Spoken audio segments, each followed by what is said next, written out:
Okay, some of the things I said in the last video was just wrong. Complete bullshit, so we have to go over it again. Why did the nationalists win the Spanish Civil War? Let me tell you. Okay, there's 3 factors we're going to talk about.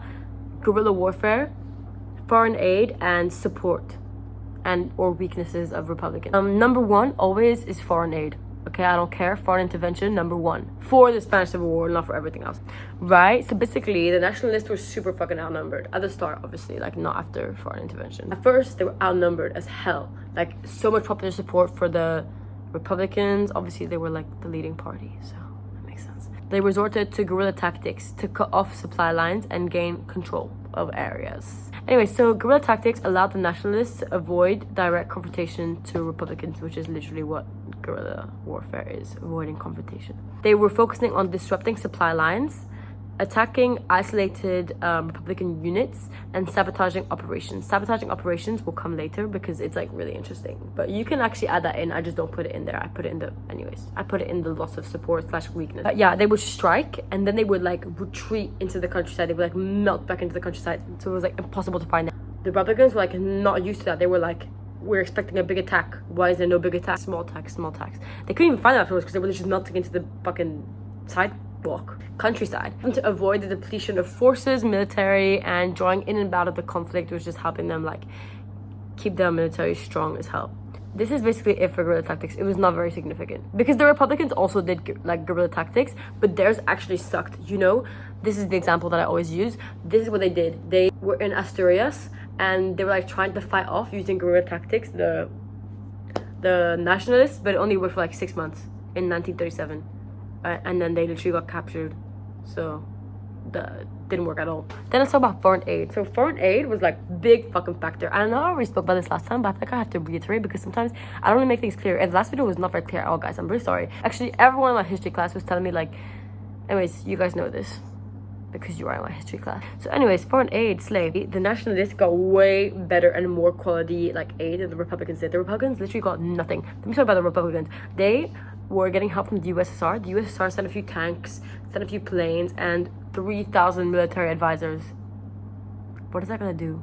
Like, Russia, you have to stop right now because you have not won an international war in so long. 1937, they have not won anything, ever.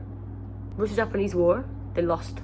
There were these military advisors that were causing tension. By the way, the Soviets would not get along with all of them. Also, isn't there a language barrier? Has anyone thought about that? That's the Republicans. They were getting some shit intervention from the USSR, and they were getting literally nothing from France and the UK. We already spoke about this, but this is really stupid of their part because they just allowed Germany and Italy to intervene.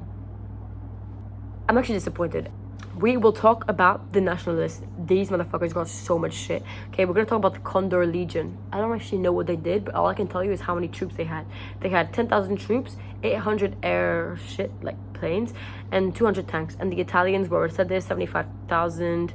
750 planes, 200 tanks, and they were very good. The nationalists got control of air superiority by 1937. There was also the Army of Africa, which is like a Spanish army located in Morocco, and the German planes flew them from Morocco to the south of Spain where they could like control that shit. They were like super ruthless, most effective, and Franco was in there, so Franco was coming back into Spain because of that. By 1938, the Republicans had literally no more foreign aid. Why? Because the USSR pulled out and the International Brigade pulled out. I didn't speak about this, but basically they had this International Brigade, 51,000 troops, and they were like really disillusioned by the Republicans because it was so divided. Speaking of divided, let's move on to our next point, weaknesses of the Republicans. The Republicans were so weak, okay? They come to power, they don't even think about the fact that they're all super divided. This is a fragmented community, okay? Anarchists, there's socialists, there's communists, there's so many different things, and they don't even go together, okay? It's like liberalism versus crazyism. None of us are anarchists here, actually, so it's fine. The Republican government, first of all, economic factors, loss of support in general, and then we'll go about how fragmented the fuck they were. So we're talking about inflation reaching 300%. The wages were only increased by 15%, so how are you supposed to pay? Okay, everyone was depressed.